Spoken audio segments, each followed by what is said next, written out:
But it got so noisy that Clark was actually asked about it at the Time event she was at. Good job by Maria Taylor asking her the question, by the way, because it's worth the response and giving Caitlin the platform. The reaction was swift. Kelly's comments spread like wildfire across social media, and suddenly everyone had an opinion about Clark's words. But here's the interesting part: most of the loudest voices weren't basketball fans at all. They hadn't watched Clark break scoring records or seen her incredible court vision and clutch performances. The basketball community, however, saw things differently. Analysts who covered the sport for years pointed out something obvious: Clark wasn't apologizing for anything. She was doing what great players have always done, acknowledging the legacy of the game they love. Think about it, would anyone criticize an NBA rookie for praising Michael Jordan or Magic Johnson? Of course not. What made this situation even more absurd was Clark's track record. She led the nation in scoring and assists, broke Pete Maravich's NCAA scoring record, and earned everything through countless hours in the gym, dedication, and pure talent. The real story here isn't about privilege or politics. It's how social media can twist the most innocent comments into controversy. That's right, she wasn't just scoring, she was making everyone around her better. Meanwhile, Angel Reese watched from the sidelines as Caitlin's star continued to rise. Reese is talented, no question her defensive skills are solid, and she's had her moments of brilliance, but it's clear that Caitlin's success eats at her. Every time Caitlin received another accolade or broke another record, Angel seemed to find a way to make it about herself. From passive-aggressive tweets to thinly veiled comments in interviews, she's made no secret of her feelings. The Forbes announcement, for example. Caitlin's inclusion in the prestigious 30 under 30 list should have been a moment of celebration for women's basketball as a whole. Instead, it turned into another chapter in the Caitlin Angel saga. While Caitlin humbly thanked her supporters and acknowledged the impact of her coaches and teammates, Angel's reaction was different. She didn't directly address Caitlin's achievement, but her social media told the story. Cryptic posts about being underrated and overlooked sent fans into a frenzy. Was she taking a shot at Caitlin? Most people thought so. The WNBA expansion draft was one of the most exciting moments for basketball fans this year, especially with the Golden State Valkyries entering the league. Angel, on the other hand, seemed to rely on controversy as much as her talent. And while that approach might get you trending on Twitter, it doesn't earn you the respect of the broader sports world. The internet, of course, wasted no time weighing in on this development, and the comments were predictably brutal. One tweet read, "Angel Reese did all that finger pointing just to watch Caitlin Clark take the crown." Another chimed in, "Guess Caitlin didn't need a ring taunt to prove she's the best." The memes? Oh, they're merciless. Angel's fans may try to defend her, but the narrative has already been written. Indiana Fever superstar Caitlin Clark has been named Time Magazine's Athlete of the Year. So the award, which has been distributed since 2019, Clark becomes the first WNBA player to ever win this award. Caitlin Clark snags another honor. She's made the Forbes 30 under 30 list. Clark, who is just 22 years old, is the only professional women's basketball player on this list. Now, the other recognizable name on the roster, Angel Reese, who has got to be absolutely terrified. It is not going to be a good Christmas for the villainous Angel. Instant panic hits Angel Reese when, at just 22 years old, Caitlin Clark made Forbes 30 under 30. It's because Caitlin has achieved what no other player in her category has ever done. While fans across the nation are celebrating her skills, not everyone is clapping, especially Angel Reese. She's been side-eyeing Caitlin since day one. Angel Reese spoke to the media. She didn't speak to the media after the game against Caitlin Clark. Yeah, the reason why we watching women's basketball is not just because of one person, it's because of me too, and I want y'all to realize that. Even NASCAR legend Danica Patrick weighed in, suggesting that Angel's grudge against Caitlin is as public as it is perplexing. Sure, Reese has game, but Caitlin has captivated hearts not because of her color, but because of her killer skills. She's a court magician, pulling off jaw-dropping plays that make even her critics pause. Meanwhile, Angel has been working overtime both on and off the court, trying to outshine Caitlin, but it hasn't worked. Cooper Worth has published an article claiming that Caitlin Clark joins Jason Tatum and the Cavender twins on Forbes 30 under 30 list. Caitlin Clark is a phenom. She led the NCAA in scoring, set multiple records for three-pointers, and single-handedly carried Iowa to the finals. The fans love her, the media loves her, heck, even her rivals secretly respect her. And now, with her name cemented on Forbes' iconic list, it's clear Caitlin isn't just dominating basketball, she's dominating life. Caitlin Clark's rise to stardom is one of those stories that seem almost too good to be true. At just 22 years old, she's become the face of women's basketball, a record-breaking athlete, and now a Forbes 30 Under 30 honoree. But this isn't just about talent, it's about grit, determination, and an almost otherworldly ability to shine when it matters most. Caitlin didn't just play basketball, she transformed the way the game is seen. And yet, amidst all her success, one person has been quietly or not so quietly fuming: Angel Reese. She wins the national title. First thing she does, she mocks Caitlin Clark. And then she doesn't even celebrate with her teammates. So she's made it personal with Caitlin Clark. Then she's played off of that. Even Caitlin Clark getting knocked down in that game on Saturday, who's standing up applauding but Angel Reese. So she's sort of embraced a Draymond Green role here. From the moment they first met on the court, the tension between Caitlin and Angel was undeniable. It wasn't just competition, it was personal. Caitlin, with her sharp shooting skills and uncanny ability to read the game, made every play look effortless. Fans adored her, not because of her background, but because of her brilliance. On the other hand, Angel was always the loud one, the defiant one, the player who brought drama both on and off the court. Clark is all class, and she should be complimented, lauded, and applauded for how she handles herself, not crushed and critiqued. I've never seen an athlete's race brought into discussions at the level it is with Caitlin Clark. One tweet ignited a firestorm in the sports world. The highest scoring player in NCAA history faced media attacks for simply respecting her peers until a response dropped that left Megyn Kelly speechless. But anyhow, Megyn Kelly was one of the people who commented on what Caitlin Clark had to say. She wrote on her X account a big, long, little diatribe. Look at this. She's on the knee, all but apologizing for being white and getting attention.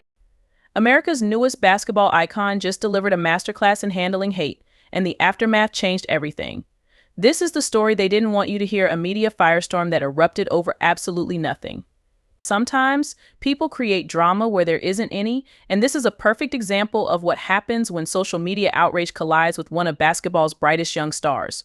And I know there have been racial components in sports, especially when you go back in the past. And I know it's been brought up before. Tiger Woods, obviously, being a pioneer in golf, the Williams sisters, so on and so forth. It's not as if people haven't seen race or discussed it. Clearly, it was a part of, the Magic Johnson and Larry Bird rivalry. I was a little bit young for that, but even looking back, I see it as part of the fabric of that story, not the driving force. It all began with a simple interview. Caitlin Clark, fresh off breaking the NCAA scoring record and making waves in the WNBA, sat down for what was expected to be a routine conversation about basketball. There was no intention to spark controversy. Clark wasn't trying to make bold statements, she was just being herself, humble, honest, and respectful of the legends who paved the way before her. With Clark, it's just constantly hijacked by this. And her comments where she said, being white, she has a privilege and she wants to uplift the black women in the league, was like red meat for carnival barkers. Again, on each side. One side is saying, she has to address, she has to say something, this is what we need. And then the other side is like, yeah, she bent the knee. Ah! You're like, come on. During the interview, Clark mentioned something that shouldn't have sparked any controversy at all. She shared her love for the WNBA, dating back to childhood, and spoke about Maya Moore being her favorite player. She also acknowledged that many incredible black women played a pivotal role in building the league over its 25-year history. That was it, no grand political statement, no apology for her success, just a young athlete showing respect for the game's history. She's a basketball player, not a world leader and a diplomat. She's popular because of basketball. It's like people want it to be about anything else because they know they can use it to feed their feeds. They know her name brings engagement. But then Megyn Kelly got involved. Now, let's be clear, Kelly isn't exactly known for her basketball coverage. She doesn't regularly tweet about WNBA games, and she's never been spotted courtside at Iowa matches. Yet, suddenly, she had a lot to say about Caitlin Clark. The self-flagellation. Please pay attention to the black players who are really the ones you want to celebrate. Condescending, fake, transparent, sad. She took to X, formerly Twitter, with a lengthy post, accusing Clark of apologizing for being white. Kelly called Clark's comments self-flagellation and condescending. According to Kelly, Clark was somehow wrong for acknowledging and appreciating the players who helped build the league she was about to join. While Caitlyn's game did the talking, Angel often resorted to theatrics. Let's be real, Caitlyn's stats alone are enough to silence any critic. She led the NCAA in scoring, averaging an insane 27.8 points per game. That's not just good, it's historic. She became a three-point shooting machine, hitting shots from distances that made defenders look helpless. It wasn't uncommon to see her drain a shot from nearly half court, turn to the crowd, and flash that signature smirk. Fans loved it, opponents, not so much. Started from the national championship game, and I've been dealing with this for 2 years now.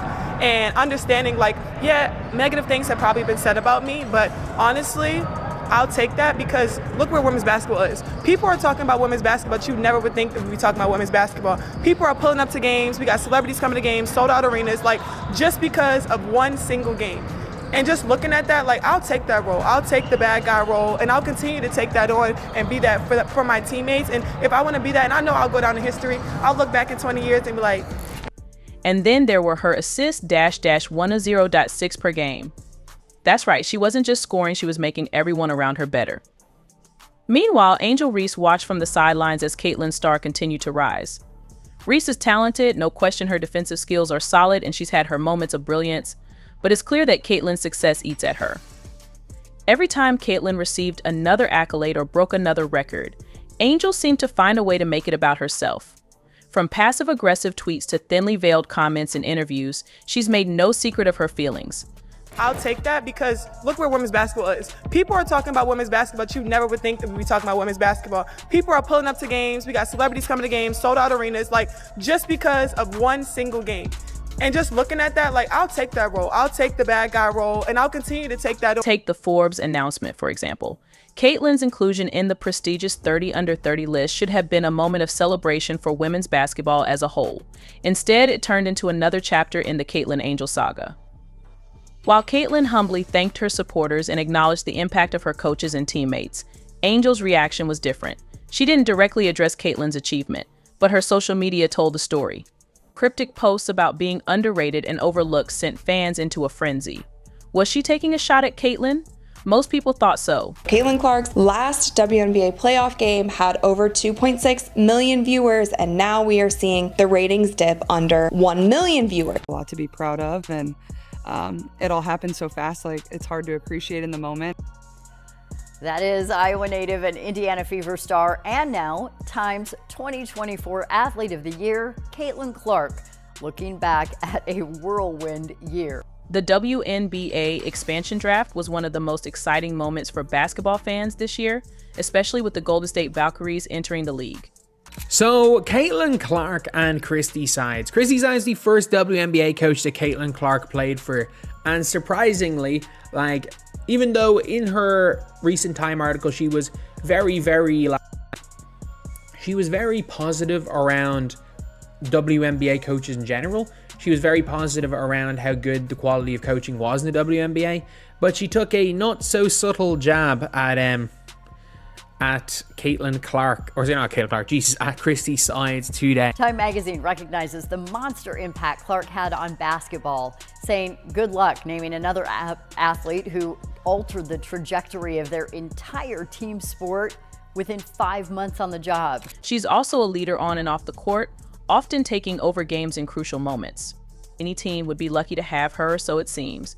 But building a new franchise isn't just about talent, it's about fit, chemistry, and long-term planning. The Valkyries entered the expansion draft with a clear vision to build a team that could compete not just for attention, but for championships. This meant focusing on players who could bring versatility and balance to their roster. Drafting a superstar like Caitlyn Clark might have seemed like an easy way to grab headlines, but it could have disrupted the delicate process of creating a cohesive unit, one of the Valkyries' key selections. Tammy Bentley highlights the Valkyrie strategic approach. As a veteran center, Bentley brings defensive prowess and leadership qualities that are essential for any team trying to establish its identity. Her selection, however, raised eyebrows because it meant leaving behind Caitlyn Clark, who remains with the Indiana Fever. Fans speculated that Bentley's departure from the Fever was directly tied to Clark's growing influence on the team. Now, here's where things get interesting. Caitlin Clark isn't just a basketball player, she's a brand. Her presence on the court draws media attention, boosts merchandise sales, and energizes fan bases. For the Indiana Fever, she's a cornerstone of their rebuild, but for the Valkyries, drafting someone of her stature might have posed challenges. Managing a star player requires resources, not just financially, but in terms of team dynamics. Clark's style of play demands that the team's offense revolve around her. She's a high-usage player who thrives on having the ball in her hands. While this approach works for established teams with defined systems, it can be risky for a new franchise trying to find its footing. The Valkyries may have wanted to avoid building their entire identity around one player, no matter how talented. Instead, they likely focused on creating a more balanced roster that could develop into a cohesive team capable of competing on all fronts without relying too heavily on any single player. From the Atlanta Dream, the Golden State Valkyries select center Ileana Rupert. Another layer to this decision is the Valkyries' emphasis on defense and versatility. Players like Bentley, Alana Rurt, and Monique Billings offer flexibility in multiple positions, allowing the team to adapt to different matchups. Drafting Clark, while enticing, might have limited their ability to assemble a well-rounded roster. But let's not overlook the Fever's role in all of this. As part of the expansion draft rules, teams were allowed to protect certain players. Unsurprisingly, the Fever chose to protect Caitlin Clark, effectively taking her off the table for the Valkyries. However, this decision came at a cost, leaving players like Bentley unprotected. For the Fever, this was a calculated risk. They prioritized securing their star player, knowing that losing others could be a necessary sacrifice.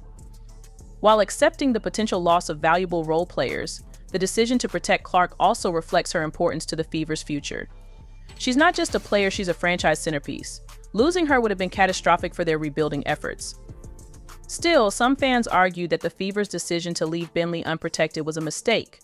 After all, she's a reliable contributor who brings experience and toughness to the court.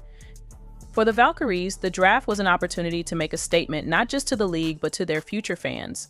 By passing on high-profile players like Caitlin Clark, they signaled their intent to build a team based on depth, teamwork, and strategic planning.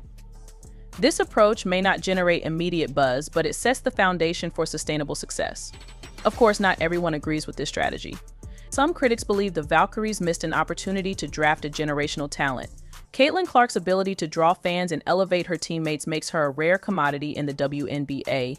Passing on her might be seen as a gamble, especially for a new team looking to establish itself in a competitive league. Still, there's a case to be made for the Valkyries' decision. Building a successful franchise takes time and careful planning. While star players like Caitlin Clark can be game changers, they also come with challenges both on and off the court. For the Valkyries, the expansion draft wasn't just about acquiring talent, it was about laying the groundwork for a team that can compete at the highest level. What's next? As the Valkyries prepare for their inaugural season, all eyes will be on their roster. Will their strategic approach pay off, or will they regret passing on players like Caitlin Clark? We're just sick that we had lost so many games, and also feeling like we were better than that. As the season progressed, Clark's game evolved. She studied defensive strategies and adjusted her play style, outsmarting even the most experienced defenders. Her teammates and her coach, Christy Sides, also adjusted to the once-in-a-generation play style of Clark. Some would even say Sides just let Clark run the show. Her hard work paid off. Clark was named Rookie of the Year and first-team All-WNBA, breaking 62 records along the way and proving she could excel among the pros. She had faced the fire and emerged stronger, more skilled, and more determined than ever. But while Clark was making waves on the court, her team was facing struggles of its own. The Indiana Fever's journey was about to take an unexpected turn, one that would test Clark's resolve and shape the future of the franchise. Obviously, I don't think Caitlin Clark had anything to do with Christy Sides firing. I think Christy Sides' inability to coach basketball had everything to do with her firing, and I mean that. I think the reason why Christy Sides got fired is because she's not a very good basketball coach. And I think that if you put in any sort of competent basketball mind, you can tell she's not a very... You don't know how to use Caitlin Clark's strengths. You don't know how to play to her weaknesses. You don't know how to draw up a simple out-of-bounds play. You don't know how to calm down muddy waters. You don't know how to call a timeout and relax everybody's emotions. You don't know how to talk to the referees. All you know how to do is wave your arms and defensive slide on the sidelines. And Christy Sides, I'm tired of seeing it every single... The answer might not come immediately, but one thing is certain: this decision will be scrutinized.